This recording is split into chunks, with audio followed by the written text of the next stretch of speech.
آج ہم بات کریں گے کہ ہمارے اوپر طرح طرح کی تکلیفیں، پریشانی، مصیبتیں،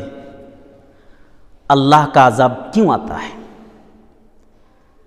ہمارے اوپر پریشانی کیوں آتی ہے؟ کیا ریزن سے، کیا وجہ ہو سکتی ہے؟ اس بات کو سمجھنے کے لیے ہمیں اور آپ کو ابن ماجہ کی حدیث دیکھنے کی ضرورت ہے۔ چلیے، اللہ تعالیٰ کا عذاب کیوں آتا ہے؟ حضرت عبداللہ ابن عمر رضی اللہ تعالیٰ عنہ راوی ہیں، وہ بیان کرتے ہیں کہ اللہ کے پیارے نبی جناب محمد رسول اللہ صلی اللہ علیہ وسلم نے ارشاد فرمایا، یا معشر المہاجرین خمس اجبتلیتم بہن واعوذ باللہ ان تدرکہن۔ اللہ کے نبی فرماتے ہیں، اے میرے صحابہ، 5 برائیاں ایسی ہیں کہ اگر تمہارے اندر پیدا ہو گئی تو تم برباد ہو جاؤ گے، ہلاک ہو جاؤ گے۔ 5 چیزیں ایسی ہیں کہ اگر تمہارے اندر پیدا ہو جائے گی تو تم برباد ہو جاؤ گے، ہلاک ہو جاؤ گے۔ وَأَعُوذُ بِاللَّهِ أَن تُدْرِكُهُنَّ، اور میں اللہ تعالیٰ سے فریاد کرتا ہوں، میں اللہ تعالیٰ سے دعا کرتا ہوں کہ وہ 5 برائیاں چیز تمہارے اندر پیدا نہ ہو، اور اگر یہ تمہارے اندر 5 برائیاں چیز پیدا ہو گئی تو تم ہلاک ہو جاؤ گے، برباد ہو جاؤ گے، نیست نابود ہو جاؤ گے۔ کون سی 5 برائیاں؟ نمبر 1، لم تظہر الفاحشۃ فی قوم قط حتی یعلنوا بها الا فشا فیہم الطاعون والاوجاع التي لم تکن مضت فی اسلافہم الذین مضوا۔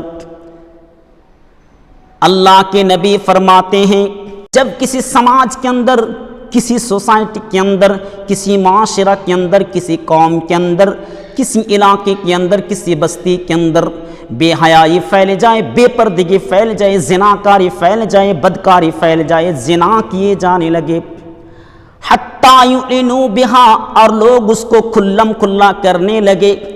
ظاہری طور پر کرنے لگے، اللہ کے نبی فرماتے ہیں،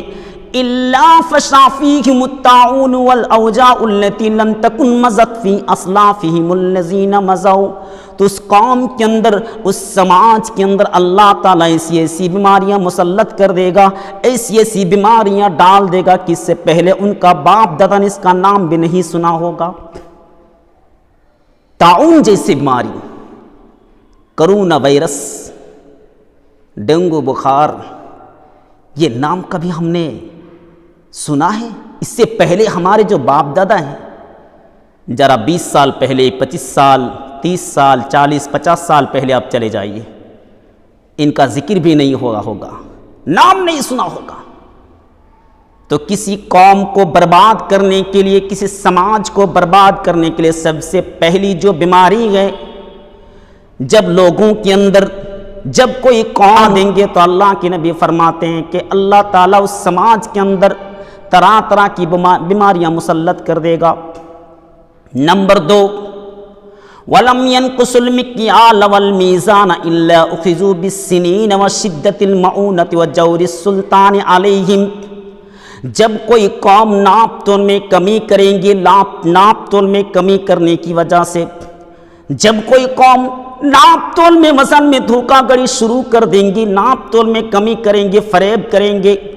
تو اللہ کے نبی صلی اللہ علیہ وسلم فرماتے ہیں، اس سماج کے اندر، اس سوسائٹی کے اندر، اس قوم کے اندر اللہ تعالیٰ 3 پریشانی مسلط کر دے گا، 3 بیماریاں ڈال دے گا۔ نمبر 1، قحط سالی، سوکھے کا دور آ جائے گا۔ بالسنین وشدت المعونہ، اللہ تعالیٰ تمہاری معیشت کو تنگی کر دے گا، تمہاری معیشت و کاروبار کو تباہ برباد کر دے گا۔ وجور السلطان علیہم، اللہ تعالیٰ تمہارے اوپر ظالم حکومت کو مسلط کر دے گا۔ اب کون سی حکومت چل رہی ہے؟ ہمیں بتانے کی ضرورت نہیں ہے۔ بڑے سے لے کر بچہ کچا سب جانتے ہیں کہ کون سی حکومت آ گئی ہے۔ یہ اللہ تبارک و تعالیٰ کا عذاب ہے۔ جب کوئی قوم ناپ تول میں کمی کریں گے، کاروبار میں، تجارت میں دھوکہ گڑی شروع کر دیں گے، بے ایمانی کرنے لگیں گے، تو اللہ کے نبی فرماتے ہیں اس سماج کے اندر، اس سوسائٹی کے اندر اللہ تعالیٰ تین مصیبت مسلط کر دے گا۔ نمبر 3، وَلَمْ يَمْنَعُوا زَكَاةَ أَمْوَالِهِمْ إِلَّا مُنِعُوا الْقَطْرَ مِنَ السَّمَاءِ وَلَوْلَا الْبَهَائِمُ لَمْ يَمْطِرُوا۔ اور اللہ کے نبی جناب محمد رسول اللہ صلی اللہ علیہ وسلم فرماتے ہیں جب لوگ زکوٰۃ کو نہیں نکالے گی، اپنی دولت اپنے مال سے زکوٰۃ کو نہیں نکالے گی، جب امت محمد اللہ کے نبی جناب محمد رسول اللہ صلی اللہ علیہ وسلم کی امت زکوٰۃ کو نہیں نکالے گی، زکوٰۃ کو نکالنے میں 420 شروع کر دیں گی، جب بخیلی کریں گے، اللہ کے نبی جناب محمد رسول اللہ صلی اللہ علیہ وسلم فرماتے ہیں زکوٰۃ کو نہیں نکالنے کی وجہ سے اللہ تعالیٰ آسمان سے بارش کو اٹھا لے گا، آسمان کے اوپر سے قطرہ بھی بارش نہیں گرے گی، ایک پانی کا قطرہ بھی نہیں گرے گا۔ وَلَوْلَا الْبَهَائِمُ لَمْ يَمْطِرُوا، اللہ کے نبی فرماتے ہیں حالات ایسے ہو جائیں گے، سچویشن ایسے ہو جائیں گے، حالات ایسے ہو جائیں گے اس کائنات کے اندر، اس یونیورس کے اندر، اس برہمان کے اندر، اس دنیا کے اندر بے جان جانور نہ ہو، اس کائنات کے اندر بیل گائے بکرا بکری نہ ہو، تو اللہ تعالیٰ ایک قطرہ بھی بارش نہ نازل کرے۔ یہ جو بارش ہو رہی ہے، یہ جو اللہ تعالیٰ سے آسمان سے جو بارش نازل کر رہا ہے، یہ ہمارے لیے نہیں ہے، یہ بے زبان جانور کے لیے ہے۔ نمبر 4، وَلَمْ يَنْقُضُوا عَهْدَ اللَّهِ وَعَهْدَ رَسُولِهِ إِلَّا سَلَّطَ اللَّهُ عَلَيْهِمْ عَدُوًّا مِّن غَيْرِهِمْ۔ اللہ کے نبی جناب محمد رسول اللہ صلی اللہ علیہ وسلم فرماتے ہیں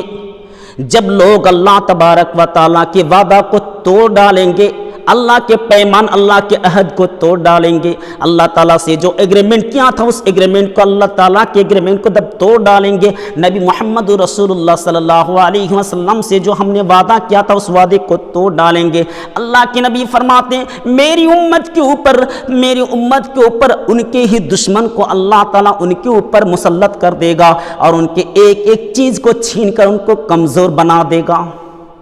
لاچار بنا دے گا۔ جب اللہ تعالیٰ کے وعدے کو ہم توڑ ڈالیں گے، نبی محمد الرسول اللہ صلی اللہ علیہ وسلم کے وعدے کو ہم توڑ ڈالیں گے، تو اللہ تعالیٰ ہمارے اوپر ہماری ہی دشمن کو مسلط کر دے گا، اور ایک ایک چیز کو چھین کر ہم کو کمزور بنا دے گا۔ ہم نے نبی کا کیا وعدہ توڑا ہے؟ اللہ تعالیٰ سے ہم نے کیا وعدہ کیا تھا؟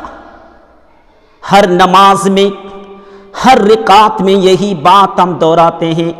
ایاک نعبد و ایاک نستعین، ہم تیری ہی عبادت کرتے ہیں اور تجھ سے ہی مدد طلب کرتے ہیں۔ نماز میں ہم کہتے ہیں اے اللہ ہم تیری ہی عبادت کرتے ہیں، تجھ سے ہی مدد چاہتے ہیں۔ جب پریشانی آئی، تکلیفیں آئی تو کسی مزار کے پاس چلا گیا، جب پریشانی آئی تو کسی قبر کے پاس چلا گیا، جب پریشانی آئی تو کسی بابا کے پاس چلا گیا، جب پریشانی آئی تو کسی غیر اللہ کے پاس چلا گیا، جب پریشانی آئی تو ہم نے تعویذ اور گنڈے کو اپنا ذریعہ بنا لیا، جب پریشانی آئی تو توحید کا جنازہ ہم نے نکال دیا۔